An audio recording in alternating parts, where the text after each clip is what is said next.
너무 아름다운 찬양 중에 찬양입니다. 특별하게 1969년 최초의 우주인이었던 암스트롱이 달에서 첫 주일 아침을 맞으면서 지구에 있는 모든 식구들에게 바로 이 시편 8편 1절 말씀을 메시지로 전했던 역사적인 시이기도 하고요. 우리 조금 된 찬양이지만 우리 박종호 장로님께서 이 시편 8편 가지고 지어진 찬양을 불렀던 것을 기억합니다. 여호와 우리 주여, 주의 이름이 온 땅에 어찌 그리 아름다운지요, 어찌 그리 아름다운지요. 그 찬양을 들으면서 제 영혼을 휩쓸고 지나가는 하나님의 그 강력한 임재를 참 많이 느꼈던, 그래서 이 찬양 많이 불렀던 그런 시편 8편입니다. 새해가 되었습니다. 벌써 열 이틀이 지나가고 있습니다. 우리의 귀에 들리는 소리는 어떤 소리입니까? 우리의 눈에 보이는 우주의 광활함은 어디에 있습니까? 하나님께서 만드신 세상에는 주님의 영광이 가득 차고 주님의 놀라운 능력이 빛을 발하고 있는데 우리의 눈은 무엇을 향하고 있습니까? 주님의 선하심과 지혜가 온 하늘과 온 땅에 가득합니다. 구름이 지난주에 같이 보셨던 출애굽기 40장에 있는 것처럼 구름이 회막에 덮이고 여호와의 영광이 성막에 충만했던 것처럼 하나님의 영광이 온 세상에 가득 빛나고 있습니다. 새해를 맞는 사람들이 무슨 결심을 하고 새해를 시작하십니까? 몇 살까지 새해에는 내가 책을 많이 읽어야지, 새해에는 내가 다이어트 해야지, 새해에는 내가 건강해야지, 새해에는 한 달에 두세 권씩 책을 읽어야지, 새해에는 담배를 끊고 술을 마시지 않아야지, 몇 살 때까지 새해를 맞으면서 그런 결심들을 하셨습니까? 아시나요? 새해를 결심을 하고 시작하는 사람과 아무런 결심 없이 그냥 시작하는 사람의 성공률이 26%나 차이가 난다는 것을. 결심을 하고 시작하면 26%의 성공 확률이 높아진다는 것을 우리가 수치로 통계로 확인하지 않아도 우리는 알고 있습니다. 그래서 사람들이 그냥 일상적인 삶에 그렇게 그냥 매몰되니까 한 은행에서 몇 년 전에 새해의 각오를 어떤 결심을 아주 기발한 또 놀라운 그런 결심을 한 사람들을 뽑아가지고 은행 통장에다가 그 계좌를 입금할 때마다 위에다 새해 결심 이렇게 새겨지게 그렇게 해가지고 상품을 판 적이 있습니다. 의외로 인기가 좋아서 많은 사람들이 새해 새 결심, 그런 결심을 이렇게 쭉 올려가지고 선택된 결심들을 제가 쭉 봤는데 그 중에서 지금까지 기억나는 결심 하나가 있습니다. 새해에는 병아리 눈깔만큼 소주를 마시겠습니다. 새해에는 병아리 눈깔만큼만 술을 마시겠습니다. 그 전까지는 한 홉씩 마셨는데 새해가 되면 병아리 눈알만큼만 술을 마시겠다고. 술은 못 끊겠으니까 그렇게 결심을 해가지고 그 사람은 아마 이 상품이 팔린 지가 한 20년도 더 됐거든요. 그러니까 지금쯤은 술 안 마실 것 같습니다. 해마다 조금씩 줄어서. 그런 것처럼 새해에 어떤 결심을 하고 시작을 올해 이 시편 8편 1절 말씀을 보면서 나는 아침을 맞으면서 하나님을 찬송하면서 시작하겠습니다. 하나님의 온 땅 가운데 가장 아름다운 이름, 오늘 설교 제목입니다. 온 땅 가운데 가장 아름다운 우리의 주님의 이름을 부르면서 시작하겠습니다. 그렇게 결심하시기를 주의 이름으로 축복합니다. 아무것도 아직까지 무슨 결심 그런 거. 왜 우리가 그 청아한 아침 햇살을 바라보면서 정동진에 가서 새해를 맞을까요? 왜 우리가 높은 지리산 꼭대기에 올라가서 새해를 맞을까요? 만약 지리산 꼭대기에 쓰레기가 쌓여 있다면, 정동진 바닷가에 쓰레기로 가득 차 있다면 우리는 아마 그곳에 가서 새해를 맞지 않을 것입니다. 깨끗하게 정리되어 있고 그리고 맑은 공기, 폐 깊숙이까지 가득 차오르는 그런 기쁨과 감격을 가지고 새해를 맞는 것처럼 찬양이 우리를 새롭게 합니다. 찬송이 우리를 새롭게 합니다. 그래서 깊은 바다와 광활한 우주에 주님의 아름다운 이름이 선포되고 있는 이 놀라운 현장, 아침 햇살을 잡아타고 바다 끝에 가보십시오. 거기에도 우리 하나님께서 계십니다. 하늘 높이, 가장 높은 하늘을 박차고 한번 날개짓하며 올라가 보십시오. 거기에도 우리 주님의 아름다우심을 찬양하는 천사들의 찬송 소리가 가득 차 있을 줄로 믿습니다. 바다 끝에 가도, 새벽 날개를 치면서 바다 끝에 가도 하나님이 거기 계시고, 우주 꼭대기까지 올라가도 천사들의 찬송 소리가 울려 퍼지고 있는데 우리의 귀에는 안 들리고 우리의 눈에는 보지 못해서 그렇게 세상 것만 바라보지 않도록 오늘 주신 귀한 말씀, 3절 말씀, 주의 손가락으로 만드신 주의 하늘과 주께서 베풀어 두신 달과 별들을 내가 보나이다. 다윗이 이 시를 지을 때가 몇 살쯤이었을 것 같습니다. 몇 살? 여러분이 생각하시기에 밤하늘에 빛나는 별을 바라볼 첫 번째 기억이 몇 살 때이십니까? 언제 밤하늘의 별을 바라보셨습니까? 저는 초등학교 6학년 때 밤하늘의 별을 바라보면서 인생은 무상하다. 밤하늘을 바라보면서 그냥 몸서리 치도록 아팠습니다.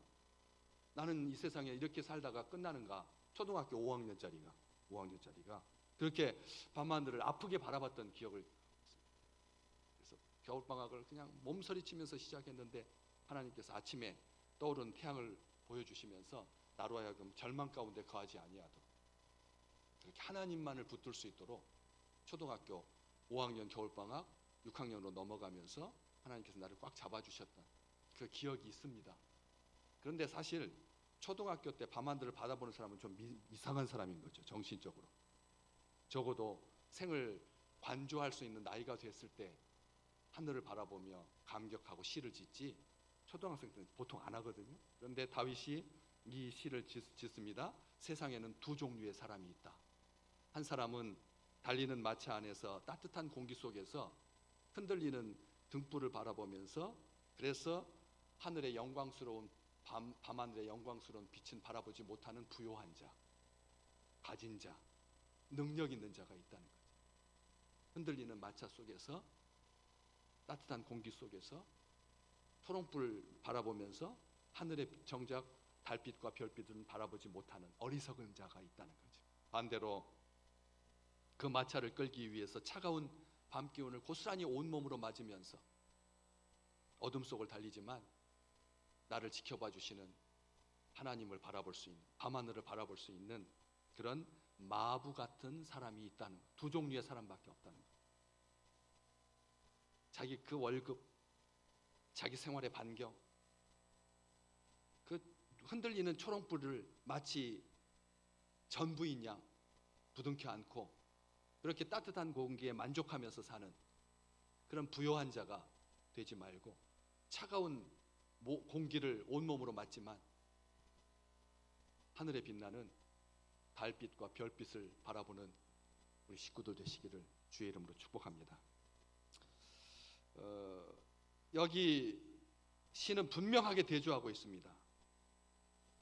마차 안에서 따뜻한 공기 속에서 쪽 불을 바라보면서 그게 세상의 전부인 양 아는 사람들은 주의 대적이고 원수들과 보복자들이다. 오늘 말씀에 쭉 2절 말씀에 기록되어 있죠. 주의 대적, 그리고 원수들, 보복자들.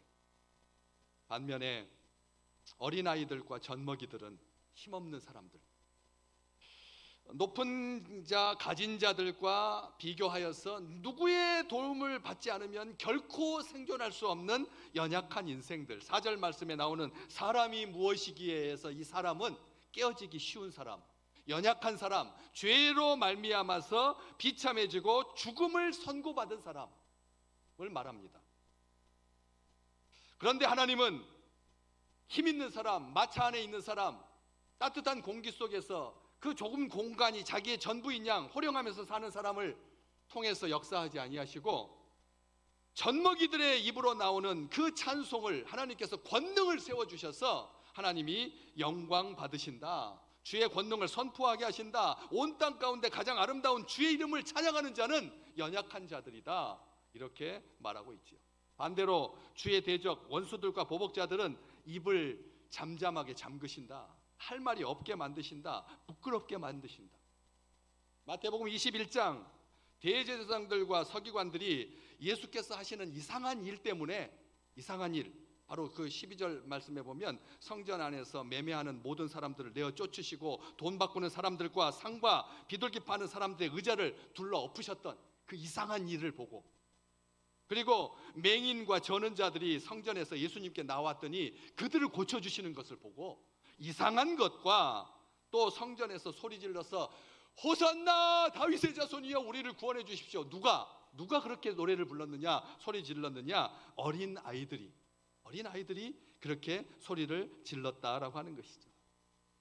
그런 호산나 다윗의 자손이여 하는 어린이들을 보고 화가 나서 교회 종교 지도자들이, 성전에서 마땅히 하나님의 영광을 찬송해야 될 자들이 사람들의 목줄을 딱 겨냥하고 돈벌이 수단으로 써서, 그래서 눈먼 것 저는 것 환전해가지고 거기서 이득 취하고, 종교 기득권자들이 교회 터줏대감이 되어서 그래서 주님이 하나님 아버지의 집을 청결하게 하고 기도하는 만민이 기도하는 집이 되게 하니까 죽이려고 노하여서 예수께 말합니다. 그들이 하는 말을 네가 듣느냐?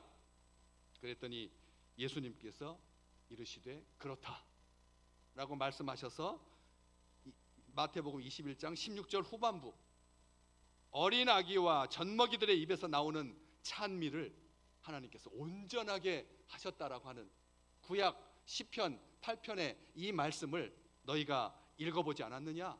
듣지 못했느냐? 하면서 엄히 물으셨던 것을 우리는 기억합니다.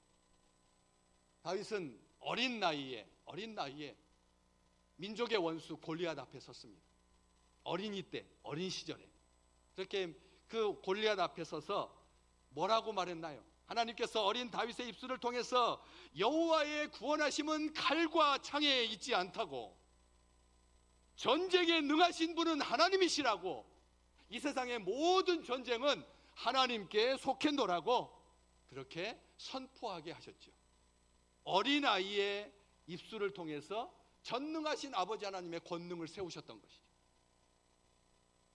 반면에 그 앞에 하나님의 이름을 모욕했던 골리앗은 그 입을 영원히 벌리지 못하도록 이마에 돌멩이가 박혀서 쓰러지게 만드셨어요. 입을 영원히 못 열도록 하나님을 모독하는 자들의 입술을 막아버리셨습니다. 머리를 깨뜨리셨습니다. 상하게 하셨습니다. 여자의 후손이 뱀의 후손의 머리를 상하게 할 것이다. 창세기 3장 15절에 있는 말씀을 다윗을 통해서 성취하신 거죠. 그래서 다시는 입을 열어서 하나님을 모독하지 못하도록 하나님께서 그의 머리를 상하게 하셨던 거죠. 다윗은 오랜 시간이 지난 후에 밤하늘의 별을 바라보면서 수를 놓듯이 정교하게 만드셨다. 오늘 말씀에 주의 손가락으로 만드신 주의 하늘과 낮의 하늘, 주의 손가락으로 하나님께서 만드셨다. 그리고 특별하게 주께서 베풀어 두신 달과 별들을 내가 보오니, 주님께서 그 광활하게 빛나는 우주의 그 별들을 뭐 했다고요? 베푸셨다고요. 누구에게? 우리에게 베푸셨다. 밤하늘에 빛나는 별을 우리에게 베풀어 주셨다. 그냥 창조한 것이 아니라 그렇게 베풀어 두신 그 별들을 바라보면서 하나님께서 태초부터 나를 지켜보고 계셨구나, 이렇게 감격하고 있는 것입니다. 인간이 태어나기도 전부터 과학이 분명하게 말합니다. 40억 년 전에 우주가 하나님의 말씀으로 지어질 때, 그때부터 우주의 모든 것들이, 하늘과 낮의 하늘과 밤의 별들이 사람들을 지켜보고 있었다고. 다윗은 사실 자신에게 닥친 그런 위협을 피하기 위해서 동분서주했습니다. 바빴습니다. 살이 될 때까지 사울의 그 칼을 피해서 동굴로 찾아들기가 일쑤였습니다. 하나님 인식하지 못하고 고군분투했습니다. 그런데도 하나님께서 오늘 본 말씀 4절 말씀에 사람이 무엇이기에, 이 연약한 내가 무엇이기에, 주님께서 그를 생각하시며 인자가 무엇이기에 주께서 그를 돌보십니까? 하나님께서 나를 지켜주시고 생각하시고 돌보아 주셨다. 이 돌보다라고 하는 히브리어는 이 기억한다라고 하는 말이 가장 강력한 말입니다. 원래 돌본다라고 하는 말이 아이들을 이렇게 돌보는 그런 돌보심뿐만 아니라 기억하고 계신다. 우리의 연약함을 하나님께서 기억하셔서 우리를 항상 돌보고 계시다라고 하는 것을 알고, 그렇게 하나님께 영광을, 온 땅에 가득한 하나님의 이름, 그 이름이 가장 소중하고 가장 아름답습니다, 노래하고 있는 것이죠. 우리 주님도 이 땅에 계실 때 도도하게 하늘을 나는 새를 바라보면서 들녘에 흐느러지게 피는 백합화를 바라보면서 주님께서 그것만 보라고 하지 않았습니다. 하늘에 나는 새를 보라, 들에 피는 백합화를 보라, 이것이 목적이 아닙니다. 솔로몬도 그렇게 아름다운 옷을 입지 못하였거늘 하나님께서 입히신다, 하나님께서 먹이신다, 하나님을 보라고 우리 주님께서 말씀하셨잖아요. 하나님께서 우리에게 이 모든 것이 있어야 할 줄을 아신다, 이 모든 것을 우리에게 더하신다, 힘주어서 강조하셨습니다. 비견 뒤에 청아한 맑은 하늘을 보실 수 있는 그런 눈이 되시기를 주의 이름으로 축복합니다. 만물이 잠든 고요한 밤, 깨끗한 밤하늘에 빛나는 별들을 바라보면서 능하신 손으로 그 별들을 붙들고 계시는, 한치의 오차도 없이 우리 지구를 보호해 주시고 계시는 주님의 위대하심을, 그 고요하심을, 그 아름다우심을 밤하늘을 바라볼 때마다, 그리고 코끝이 찡하도록 맑은 하늘을 바라볼 때마다 하나님을 찬송하고 찬송하리라, 그렇게 결심하는 우리 백성들 되실 수 있기를 바랍니다. 우리 찬송가 너무나 많이 부르시던, 야외 예배 갈 때마다 부르는 단골 찬양, 주 하나님,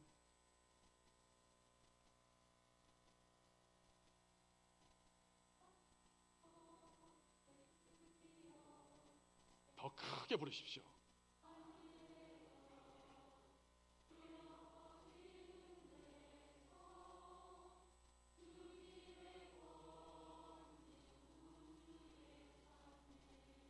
주님의 높고 위대하심을,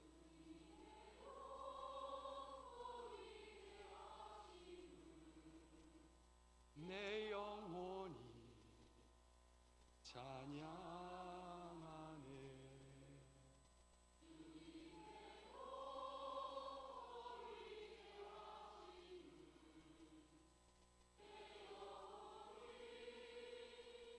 찬양하네.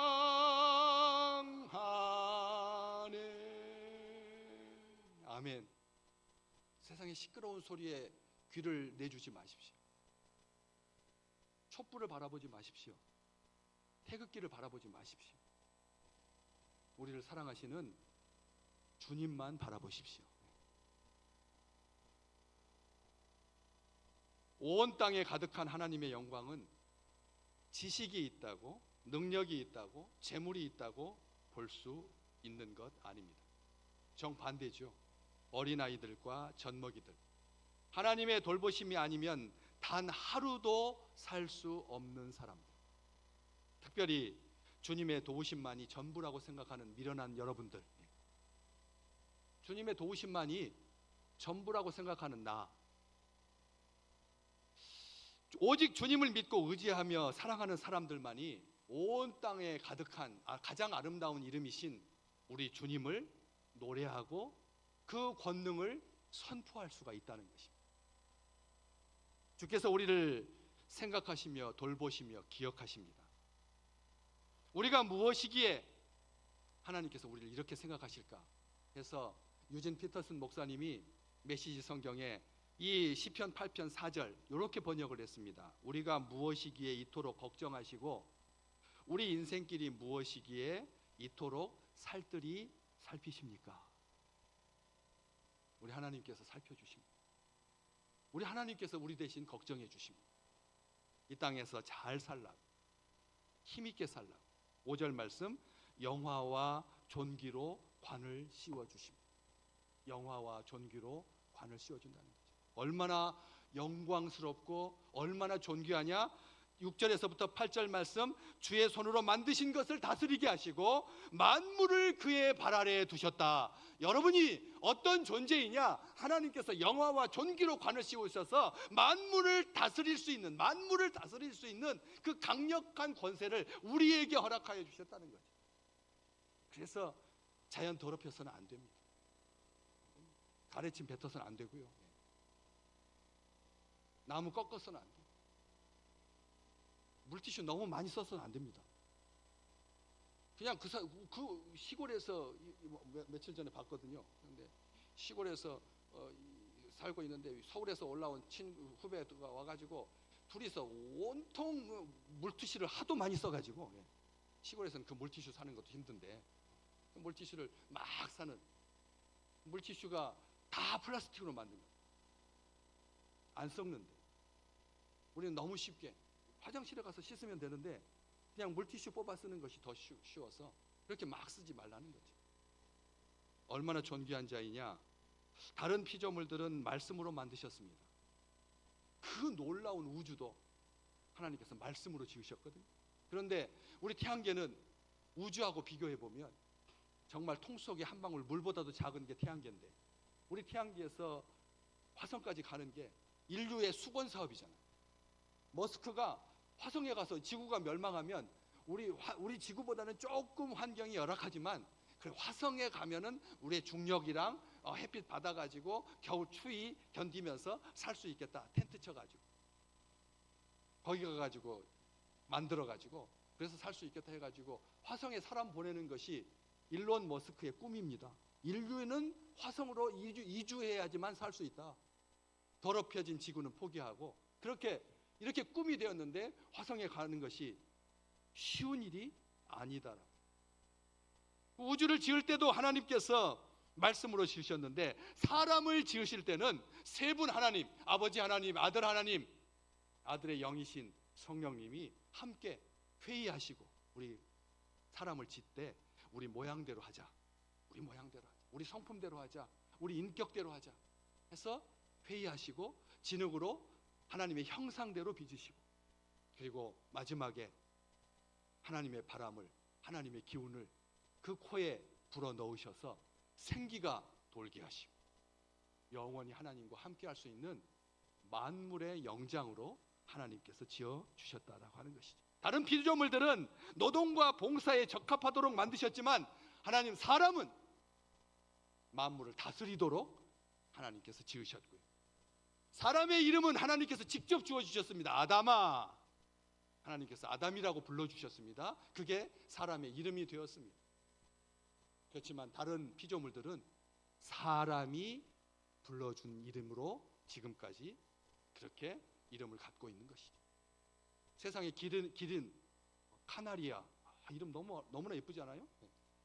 그다음에 사파이어, 다이아몬드, 다 사람이 지은 이름. 하나님께서 지어주신 이름이 아니라 하나님께서 지어주신 이름은 사람에게만, 그리고 사람은 만물의 이름을 지은 것이죠. 그런데 이 6절 말씀 주의 손으로 만드신 것을 다스리게 하시고 만물을 그의 발 아래 두셨다라고 하는 이 말씀을 신약에서 인용할 때는 항상 예수 그리스도가 만유의 왕이시다, 만물을 통치하시고 만물을 다스리신다라고 하는 경우로만 이 6절을 쓴다는 거죠. 얼마나 놀라운 말입니까? 우리 주님께서 온 세상의 왕이시다, 우리 주님께서 만물을 다스리신다라고 말할 때 시편 8편의 6절 말씀을 갖다가 쓴다는 거예요. 그렇다면 우리가 이 세상을 다스린다라고 하는 것은 하나님의 통치에 우리가 함께하는 그 놀라운 복인 거죠.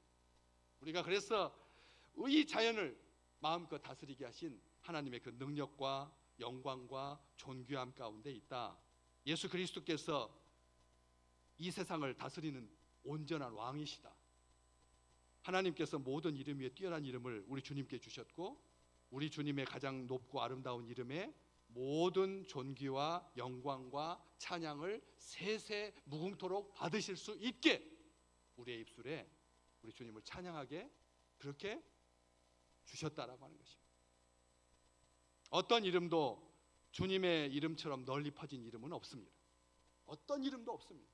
트럼프가 대통령이 되었다. 그래가지고 캐나다 총리도 벌벌벌 떤다. 네덜란드도 그린랜드를 빼앗길까봐, 미국의 51번째 주가 될까봐 그렇게 걱정해야 된다. 그래가지고 사람들이 트럼프 이름 1월 20일 날 그가 대통령이 되었을 때 거기에다 줄대야 된다. 그의 이름이 가장 존경받고 그의 이름이 가장 유명한 이름이지만 4년일 뿐입니다. 4년이 지나고 나면 우리의 다음 세대는 몇째 대통령이었는지 중간에 바이든이 있었는지 그것도 모른 채 그렇게 지나가게 될 거라고 하는 거죠. 우리 주님의 이름만이 영원한 줄로 믿습니다. 온전한 이름, 우리 주님의 이름, 어떤 이름도 우리 주님의 이름처럼 퍼지지 못했고 어떤 사람의 권력이나 영향력도 온 인류를 구원하신 우리 주님과 비교가 할 수가 없다. 오직 주님만이 영광과 찬양 받으시기에 합당하다. 시편 135편 3절 말씀, 여호와를 찬송하라. 여호와는 선하시며 뭐가 아름다우니 그의 이름이 아름답다. 그래서 그의 이름을 찬양. 어렸을 때 불렀던 찬양 한번 또 불러볼까요? 주의 이름을 부르는 자는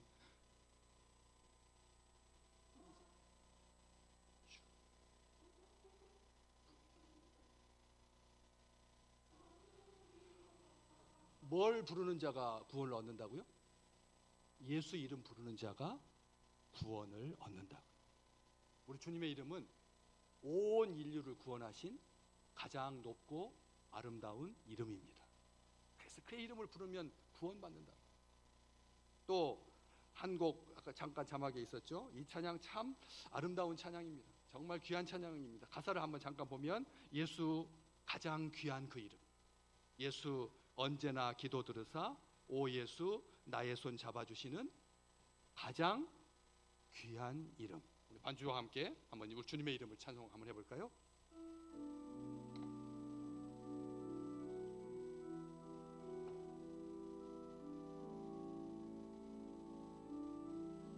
가사를 생각하십시오.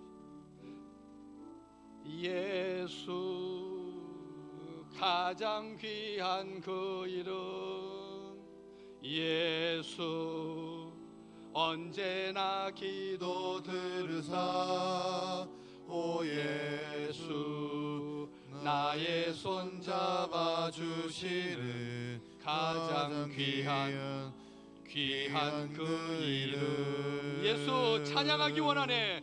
예수 찬양하기 원하네. 예수 처음과 나중 되시는 오 예수 날 위해 고통 당하신 가장 귀한 그 이름. 예수 왕의 왕이 되십니다. 예수 왕의 왕이 되시죠. 예수 당신의 끝없는 사랑 오 예수 목소리 높여 찬양해 가장 귀한 그 이름. 누구 이름이 가장 귀하다고요? 예수의 이름이 가장 귀한 이름입니다. 새 대통령이 뽑히든 윤 대통령이 남은 자녀 임기를 채우든 우리가 불러야 할 이름은 예수 이름밖에 없습니다. 새해에는 결심하십시오. 내 입술에 아침 일찍 첫 시간을 다른 것으로 채우지 않겠습니다. 아파트 평수로, 연금으로 채우지 아니야. 여행으로 채우지 아니야. 내 입에 맞는 음식과 내 길을 즐겁게 하는 것으로 채우지 아니야. 오직 한 이름, 우리를 구원하신 이름, 온 땅 가운데 가장 아름다운 이름, 예수. 예수. 그래서 예수의 이름으로만 가득한 충만한 복된 한 해가 되시기를 주의 이름으로 축복합니다.